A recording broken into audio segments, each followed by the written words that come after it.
हामिद जी, सबसे पहले हम आपके पास आते हैं। आजाद कश्मीर पाकिस्तान के लोग कहते हैं, लेकिन ऐसा लगता है कि आजादी तो वहां है ही नहीं। सेना गोलियां चला दे रही है, आवाम सड़कों पर है, ध्यान आप दे नहीं रहे हैं। लगता है कि हिंदुस्तान को ज्यादा मेहनत नहीं करनी पड़ेगी। बहुत शुक्रिया। मेरा ख्याल है कि आपका जो इंडियन प्रोपेगेंडा है वो इस वक्त अपनी पीक पर है, जहां पर हर तरह की कहानियां सुनाई जा रही हैं। देखें, आजाद कश्मीर के अंदर हालात मुकम्मल तौर पर कंट्रोल में हैं। वहां की आवाम की जो जायज मुतालबात हैं वो वहां की लोकल सरकार से हैं, जो कि पूरे मांगे पूरी कर दी जाएंगी और की जा रही हैं। और तीसरी बात यह कि कश्मीर का एक एक बच्चा ये कहता है कि हम हर हालत में जीते मरते पाकिस्तान के साथ हैं, और हम जो इंडियन ऑक्युपाइड कश्मीर, श्रीनगर, पुलवामा और जितना भी लेह और लद्दाख सारा है वो इंशाअल्लाह पाकिस्तान का हिस्सा बनेगा, और कश्मीर जो है वो पूरा का पूरा पाकिस्तान बड़ा का अच्छा हिस्सा शेर था सर, मुझे याद आ गया कि मुझे मालूम है कि ये ख्वाब झूठे हैं, ख्वाहिशें अधूरी हैं, मगर जिंदा रहने के लिए कुछ गलतफहमियां जरूरी हैं। अच्छा, गौरव आर्या साहब, अगली बात सुन ले, एक बात सुन ले। जी जी। अच्छा, दूसरी बात यह है कि अभी मैं आपके आर्मी चीफ और एयर चीफ की गिदड़ भभकियां सुन रहा था तो मैं हंस रहा था। मैंने कहा जो मुक्का लड़ाई के बाद याद आए वो अपने मुंह पे मारना चाहिए। तो मेरा ख्याल ये कि आपके आर्मी चीफ को चाहिए कि अब अपने मुंह पे 2-3 मुक्के मार दें कि ऑपरेशन सिंदूर में तो उनको बदतरीन शिकस्त हुई,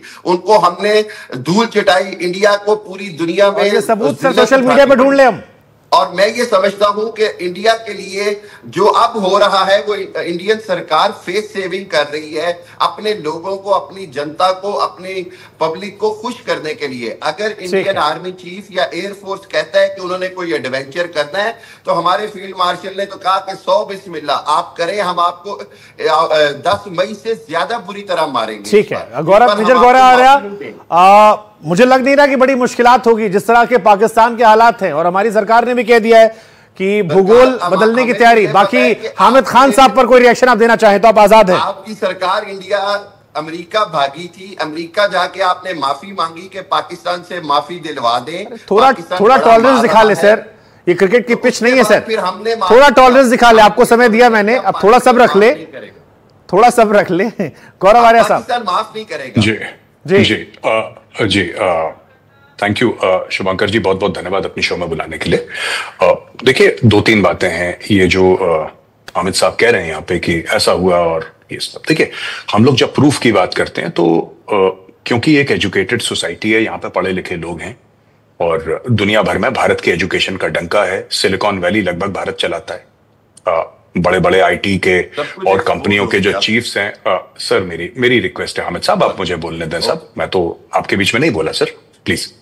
तो एक भारत के एजुकेशन का डंका है। तो आप शुभंकर, जब आप या कोई भी एनडीटीवी के एंकर हैं, जब आप प्रूफ की बात करते हैं, you are talking to an educated audience, जहां पे प्रूफ की वैल्यू है। आप बात करते हैं सैटेलाइट इमेजरी की, आप बात करते हैं वीडियोस की, आप बात करते हैं प्रूफ की, आप बात करते हैं कि ये जो वीडियो है ये बाहर से इसका फॉरेंसिक हो रखा है इसलिए ये जेन्युइन है। आप यहां पे जाके, चाहे मैक्सआर हो, कोई और प्लेटफॉर्म हो, वहां से जाके आप डाउनलोड कर सकते हैं, ये ओरिजिनल है, राइट।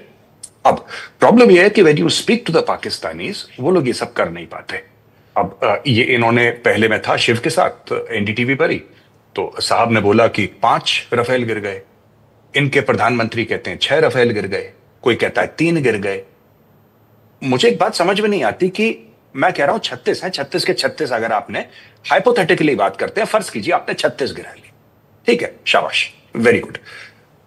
एक बात तो मुझे बताइए सर, एक रफेल कहां गिरा है? कुछ एक रफेल गिरता है उसका मलबा होता है, वो जहाज है सर, कई टन का जहाज है, it's not a small thing. और फैक्ट चेक जब किया गया, अमेरिकन ने फैक्ट चेक करा गया, पता लगा साहब बीकानेर में जो 5 साल पहले क्रैश हुआ था उसका डाल दिया सर। सर रफेल और मिग 21 में फर्क होता है जनाब। आप ऐसे देखिए, this is good for a Pakistani audience Hamid sahab, this is not good for an Indian audience. अच्छा, दूसरी चीज है कि हमारे यहां एक कल्चर है फौज से सवाल पूछने का। आप टेढ़े हो गए सर, जी शुक्रिया। हमारे यहां कल्चर है सबसे सवाल पूछने का, दैट इज आवर कल्चर। हम डेमोक्रेसी, आपके यहां कल्चर नहीं है। आप कहते हैं फील्ड मार्शल ने बोल दिया फील्ड मार्शल। आखिरी चीज शुभंकर जी मैं आपको बताना चाहता हूं, आपने पीओके की बात करी, जिसको बड़े फख्र के साथ ये लोग आजाद कश्मीर बोलते हैं। स्पेशल कम्युनिकेशन ऑर्गेनाइजेशन एक एक ऑर्गेनाइजेशन है, स्पेशल कम्युनिकेशन ऑर्गेनाइजेशन, जो सारा का सारा मोबाइल फोन का सिस्टम सो कॉल्ड आजाद कश्मीर में मैनेज करती है।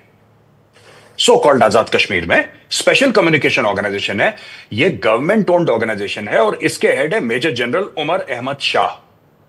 अब आप समझ सकते हैं कितना ट्रस्ट है सो कॉल्ड आजाद कश्मीर के लोगों के ऊपर कि वहां का कम्युनिकेशन, वहां का मोबाइल सिस्टम टैप हो रहा है। एक फौजी को लगा रखा है वहां पे कि तुम सुनो ये किससे बात कर रहे हैं। वहां पे दूसरे नेटवर्क तो चलना मना है, लाइसेंस दे रखा है, लेकिन चलता यही है स्पेशल कम्युनिकेशन ऑर्गेनाइजेशन। ये एक फौजी चलाता है, और ये स्पेशली इनका जो अच्छा सूबा भी नहीं है, वो उसको सूबा भी नहीं मानते, वो लोग कह रहे सूबेचारी हैं, राइट।